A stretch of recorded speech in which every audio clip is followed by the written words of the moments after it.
I'd like to thank Greg very much for his talk last week. And like always, Greg brought up something which I thought was really interesting. He was saying that the value in a message, something like this, is 10% the content, 10% the presentation, and 80% the inner life that's behind the delivery. 10% the content, 10% the presentation, 80% the inner life behind the delivery. And that put in mind the question of what it is we manifest in our lives. It made me think about that. Bede Griffiths, in a talk he gave as part of the John Main seminar in New Harmony, Indiana in 1991, said that all we manifest out there is actually a reflection of everything in here. I put that talk on the front page of the website. You can go on the front page and click on it. It's about an hour long if you're interested. Very interesting to hear Bede Griffiths talking. He talked in 1991 this is, but he's such a father of contemplative work. So if you're interested in hearing him, he said all that we manifest out there is actually a reflection of all that's in here. And that seems to me just to back up Greg's point. In that reading today that Diane brought us, it's making the same point about the teachers of the law. Jesus makes that point about the teachers of the law in his day. Woe to you, teachers of the law and Pharisees, you hypocrites. You are like whitewashed tombs, which look beautiful on the outside, but on the inside are full of the bones of the dead and everything unclean.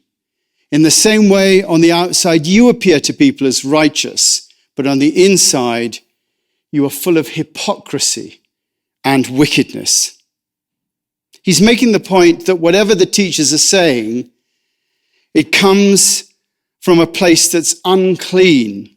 And whereas they're presenting themselves as righteous, in fact, it's merely an act. Their whole appearance is one constructed to deceive, to persuade those to whom they talk that their words are true when in fact they're just doing it all for their own ends.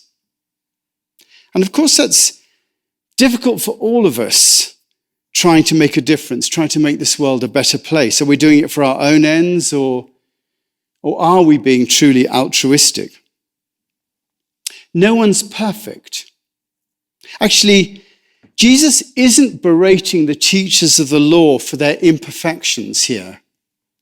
He's berating them for the fact that they pretend to be perfect.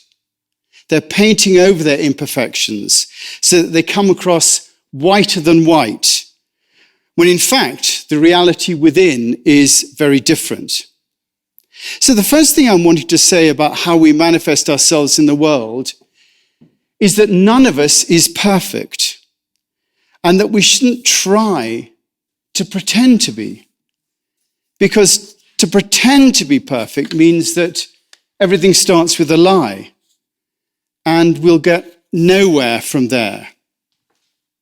And you know, it's okay not to be perfect. Because what is that perfection? But conforming to some idealized, fabricated reality constructed by a mind, be it our mind or somebody else's mind. The idea that some things are perfect and others are not, doesn't make sense. This is comparing ourselves with others, and it puts us in error straight away because, wait for it, everything is perfect. Everything is equally perfect. What is what is. And it cannot be anything else but what it is. There is nothing that is manifest that's not perfect.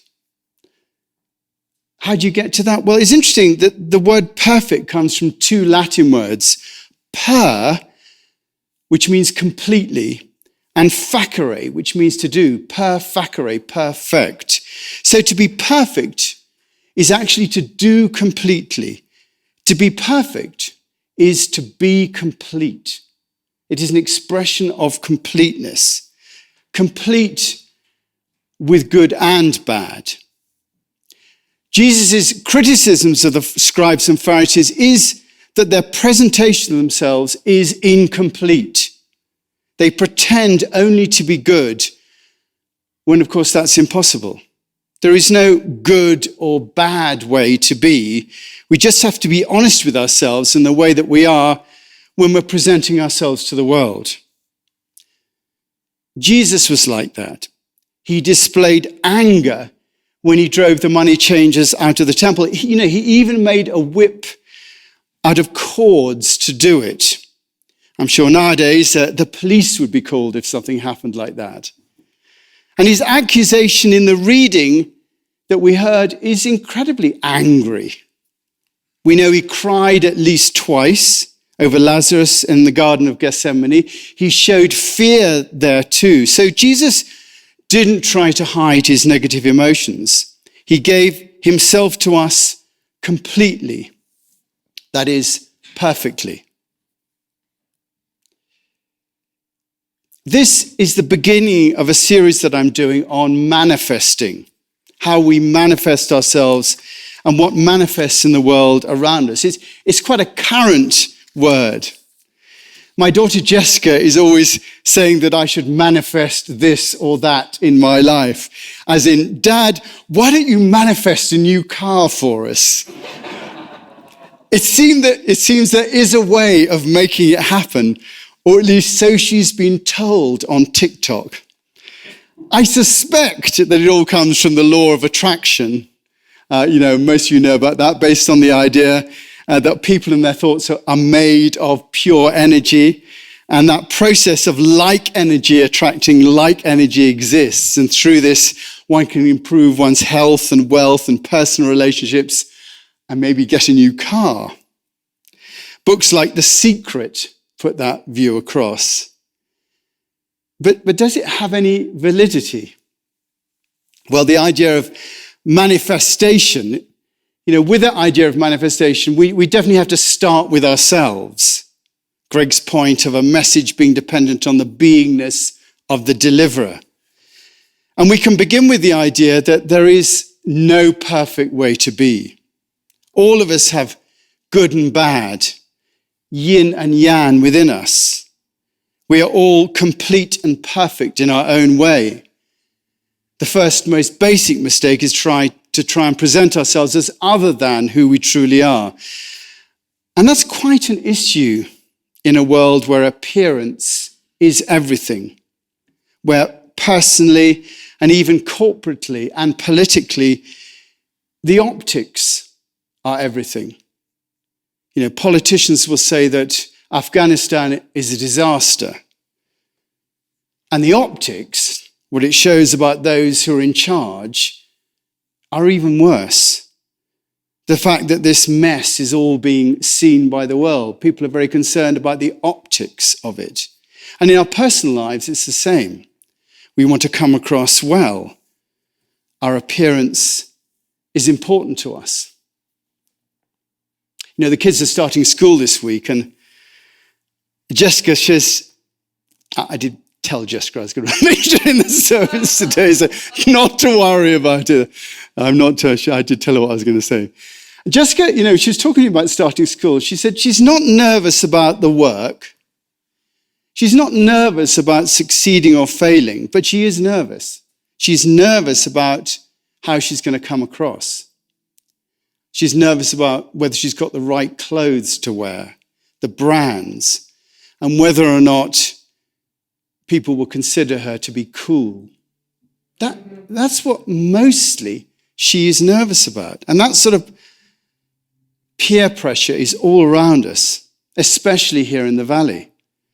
Money, wealth, possessions, property, age, beauty, health, body image. We all try to manifest them as best we can. Or should I say, we try to manufacture an image of what we're manifesting. We say, this is me, rich, healthy, knowing, capable, independent, powerful, influential, connected, and artistic. We construct our own whited sepulchres that we can display to the world as evidence that we are all those things, which of course we're not. Peel off the mask we present to the world, and we have a very different picture of what's going on. It is an obfuscation of what's really going on that Jesus is accusing the scribes and Pharisees of. And of course, this is the very idea of the false self that Thomas Merton speaks about in his book, New Seeds of Contemplation. He says, every one of us has an illusory or false self. This is the man or woman that I want myself to be, but who cannot exist because God knows nothing about him. And to be unknown to God is altogether too much privacy. My false and my private self is the one who wants to exist outside the reach of God's will and God's love, and outside the reality and outside of life. And such a self cannot help but be an illusion. He says, we're not very good at recognizing illusions, least of all the ones we cherish about ourselves, the ones we are born with and which feed the roots of sin. For most people in the world, there is no greater subjective reality than their false self, which cannot exist. A life devoted to the cult of the shadow is called a life of sin. All sin starts with the assumption that my false self, the self that exists only in my own egocentric desires, is the fundamental reality to which everything else in the universe is ordered. Thus, I use up my life in the desires for pleasure and the thirst for experiences, for power, honor, knowledge, and love, to clothe this false self and construct its nothingness into something real. And I wind experiences around myself, and I cover myself with pleasures and glory like bandages in order to make myself perceptible to myself and to the world, as if I were an invisible body that could only become visible when something visible covered its surface. But there is no substance under the things which I am clothed. I am hollow, and my structure of pleasures and ambitions has no foundation. I am objectified by them, but they are destined by their very contingency to be destroyed. And when they are gone, there'll be nothing left of me but my own nakedness and emptiness and hollowness to tell me that I am my own mistake. Jesus berated the scribes and Pharisees for portraying this false self of reality when in fact their truth was very different. And of course, for priests and pastors, this is particularly relevant because we are particularly susceptible to this sort of thing. We're supposed to represent the good and the best in life, which is why when we fall from grace, it makes an extremely loud noise indeed. Whereas the reality is that all of us are made of the same human material, good and bad, yin and yang, light and dark. And there is a great pressure amongst us to try and come across as some sort of Jesus or Buddha, who can do no wrong. When the fact, the truth is very different. In fact, part of the reason that many of us go into ministry is as a response to the flaws that we detect in our lives. Many ministers go into ministry as a personal response to the flaws that they detect in their lives. I went on my own spiritual journey as a response to the lack of love that I felt in my own life. I went away to school very young, and as a result, I got bullied. And I cried so much during that time that I decided that all I could do was to shut down my emotions. They were just too painful to go through every time that I felt pain. So I stopped myself feeling. In fact, I haven't cried since I was 13. Well, that's not strictly true. I did shed a tear watching E.T. and I think another one at the end of It's a Wonderful Life. But generally, I'm not a crier. And that cut off from my emotional life left me growing from the age of 13 in a bit of a hybrid way. I found it difficult to make relationships and was left feeling bereft of love. And then I saw spirituality as an answer to that. And, indeed it was. I was able to connect with love in a different and new way. And being filled with that different love, I finally met Heather, who taught me to love in a very human way. And reader, I married her. But I'm still left with the scars of that earlier life.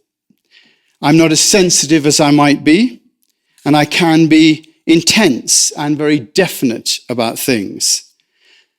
But that's just me. I've grown up like that. It doesn't make me any more or less perfect or incomplete. It's just how I am. And so long as I don't try to pretend to be otherwise, then I'm just manifesting from a place of truth. And that's where we all have to begin, manifesting from a place of truth.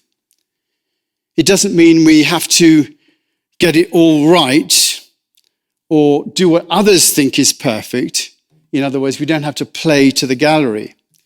It's to be honest about who we are and to understand a bit about how we became that way. That's the beginning. In fact, we have to go through the 12 steps of AA.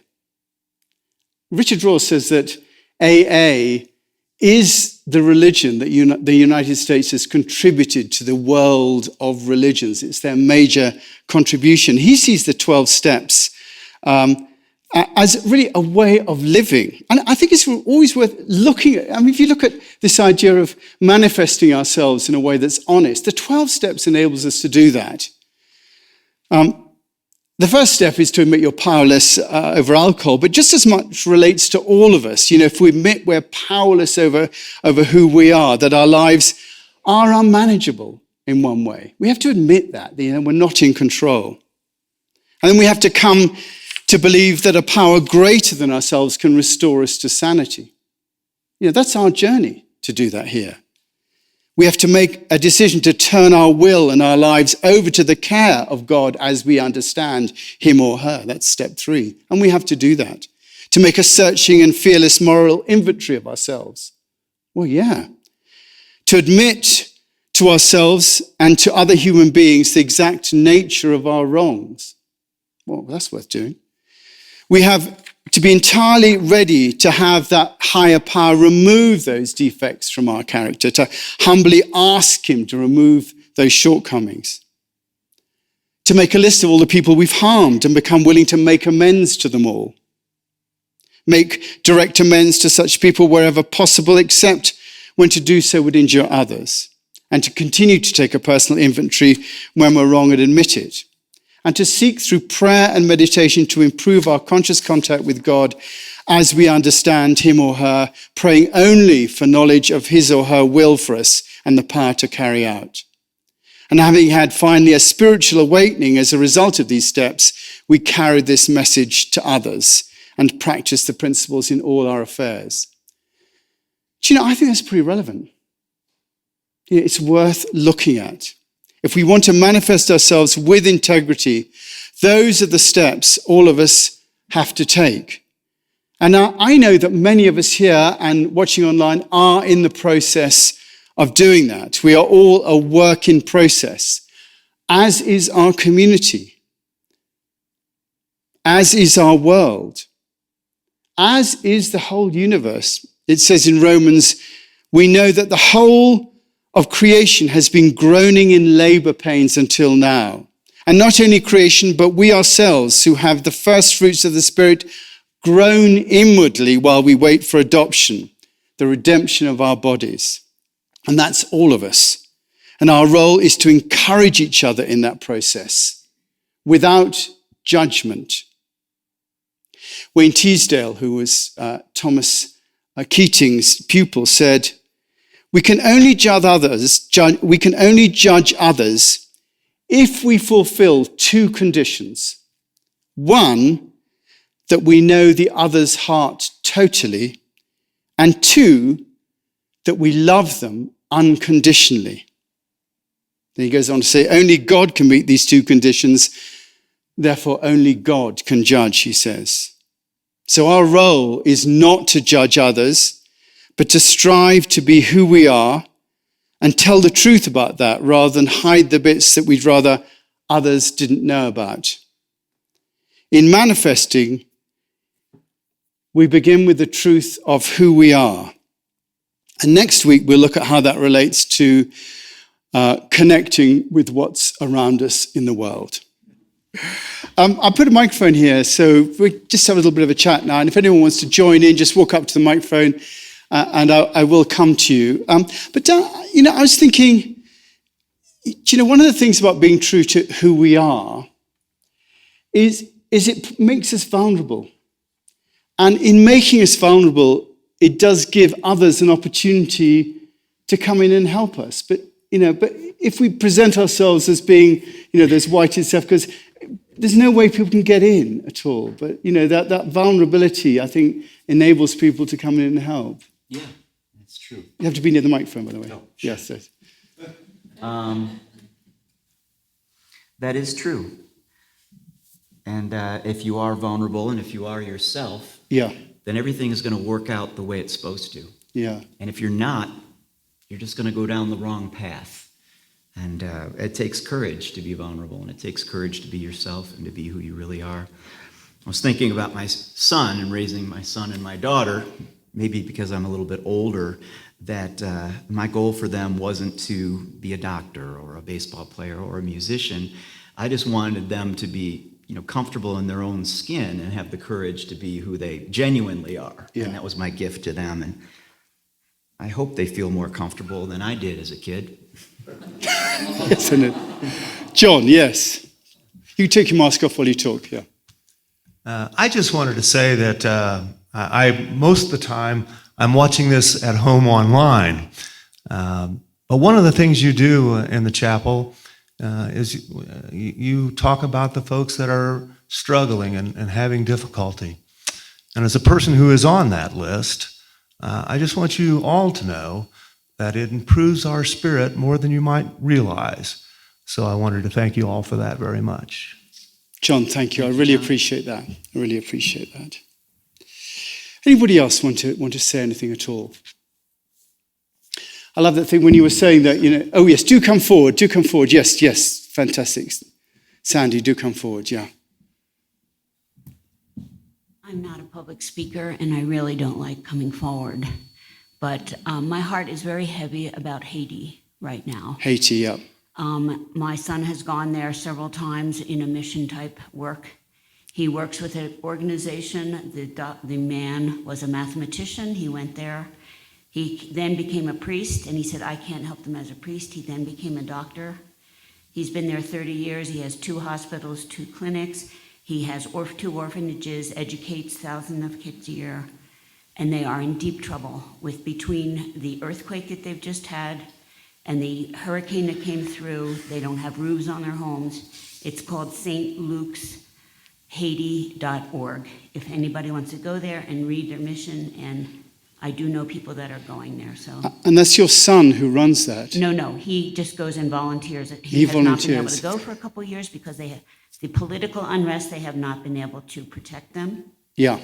And then they had the assassination. So, they need a lot of prayers and any other support that we can possibly give them. Well, Sandy, if you email me that email address, I'll put it on the front page of the website tomorrow, so people can actually do that. And, we just might take a few moments just to think right now about Haiti.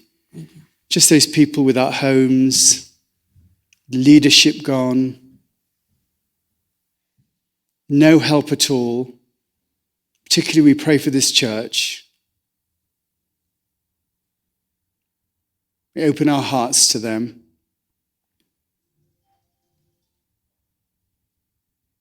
And pray your blessing upon them as well. Amen. Sandy, thank you so much for that. I really appreciate that. Anybody else like to say anything at all?